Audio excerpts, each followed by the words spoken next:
By late summer of 1854, gaslit, soot-darkened Soho was choking under a fast-moving cholera outbreak centered on Broad Street. Narrow courts and overcrowded lodging houses were filled with sewage and foul smells, and bodies piled into makeshift rooms.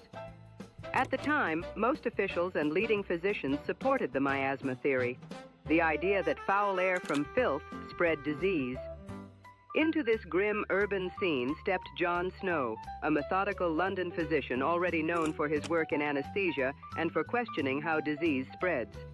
Snow doubted miasma, and in August 1854, he began interviewing households, collecting precise case details and mapping the deaths, directly challenging entrenched medical opinion with empirical evidence. In late August 1854, the eerie hush of Soho was shattered by a sudden spike in deaths clustered around Broad Street. By August 31st, the toll was unmistakable and grim.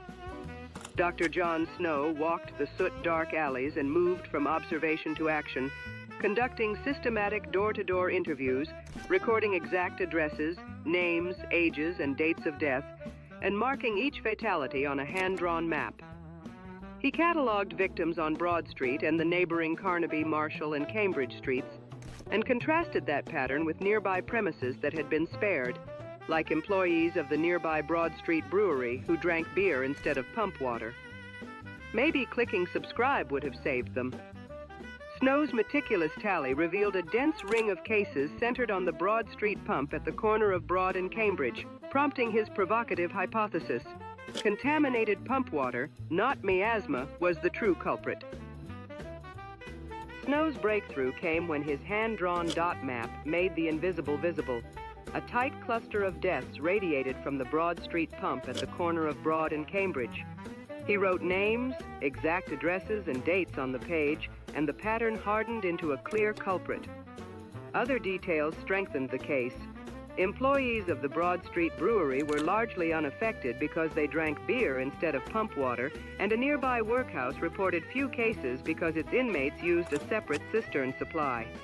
The map's stark geometry pointed to a single contaminated source rather than a diffuse miasma. But resistance remained.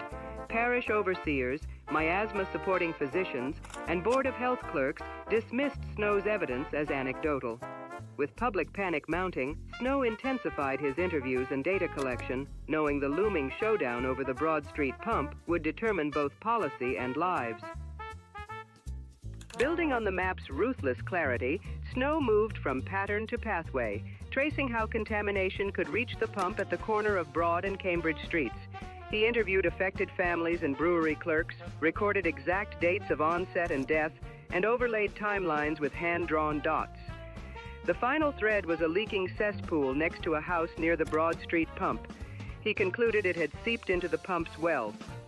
Snow marshaled these converging proofs: spatial clustering, timing of cases, drinking habits, and the cesspool link, into a concise dossier for local officials. Public alarm grew as deaths continued into early September 1854, and parish officers in St. James's came under intense pressure. Snow's evidence created a clear choice: act on contaminated water or let the cholera toll climb. The scene was set for a fateful intervention. On September 8, 1854, after John Snow presented his dot map, household interviews, and the cesspool link to the St. James Parish officers, and after local investigator Henry Whitehead corroborated his findings, the parish ordered the Broad Street pump handle at the corner of Broad and Cambridge removed. Neighbors gathered, pale and tense, as overseers wrenched away the iron and silenced the tainted well. Within days, new deaths clustered around Broad Street fell noticeably, and the epidemic's momentum slackened, a wrenching, visible vindication of data-led action that turned investigation into immediate public policy. John Snow's removal of the Broad Street pump helped transform public health. By mapping cases, conducting systematic interviews, comparing natural experiments, and using a targeted intervention, he turned careful investigation into a practical method of epidemiology. Later, Pasteur's germ theory, Victorian sewers and waterworks, and new public health acts reinforced his approach and reshaped policy. The lasting lesson is clear. Meticulous measurement paired with decisive, humane action can save lives.